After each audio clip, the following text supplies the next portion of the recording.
ఇది వంటాముదం ఒళ్ళు నొప్పులకి ఎలా తయారు చేస్తారు అనేది నేను చూపిస్తున్నాను. ఈ వంటాముదం ఇదివరకు పిల్లలకి ఉగ్గులా కూడా పెట్టేవారు, నాలుగుకి రాసేవారు.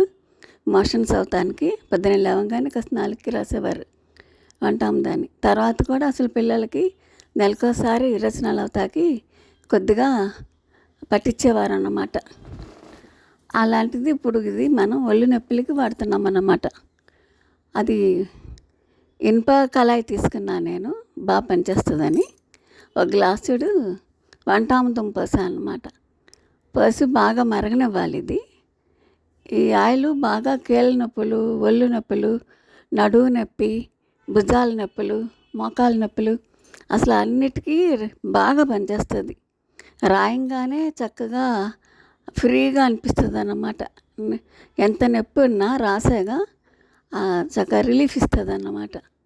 ఇందులోకి ఒక గ్లాసుకి 50 గ్రాముల నేను ముద్దార్థ కప్పూరం వేసాను అన్నమాట.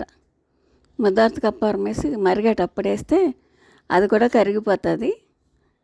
తర్వాత ఒక వెల్లుగడ్డని నేను చితగ్గొట్టి వేసా. అట్లాగే వేస్తే చెందుతుంది అన్నమాట మనకి మొహం మీదకి, టప్ టప్ అని పేలుతుంది వెలిచేయకపోతే.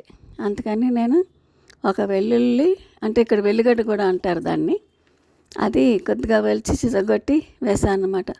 బాగా మరగనివ్వాలన్నమాట. బాగా మరిగితే అది మనకి ఆయిల్ ఔషధంలో పనిచేస్తుంది అన్నమాట.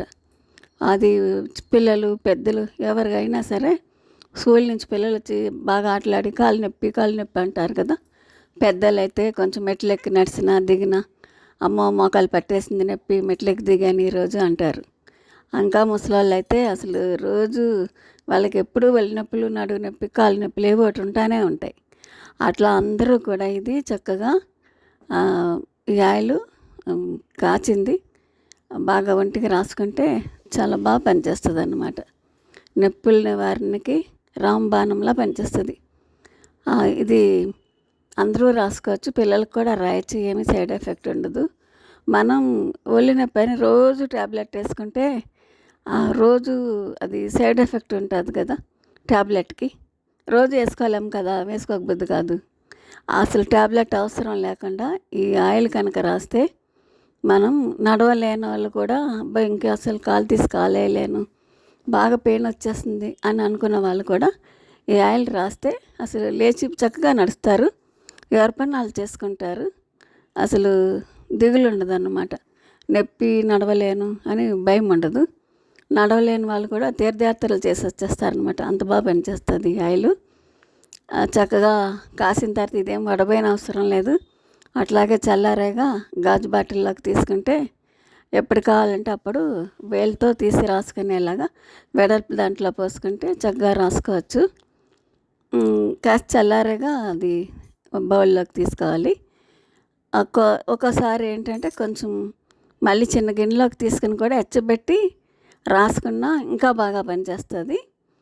అది రాసుకున్నా కొంచెం వేడి నీళ్ళు కాపడం పెట్టుకుంటే మనకి కొంచెం రిలీఫ్ ఇస్తుంది అన్నమాట.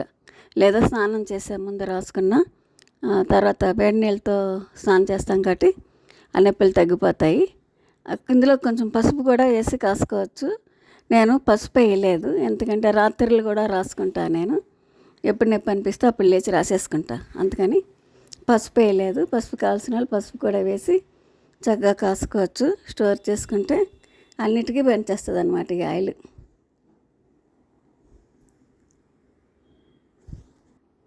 ఈ ఆయిల్ కాసాగా నేను అట్లా ఫోటో కూడా తీసి పెట్టాను. చాలా బాగుంటుంది, ట్రై చేయండి, రాసుకోండి అందరూ.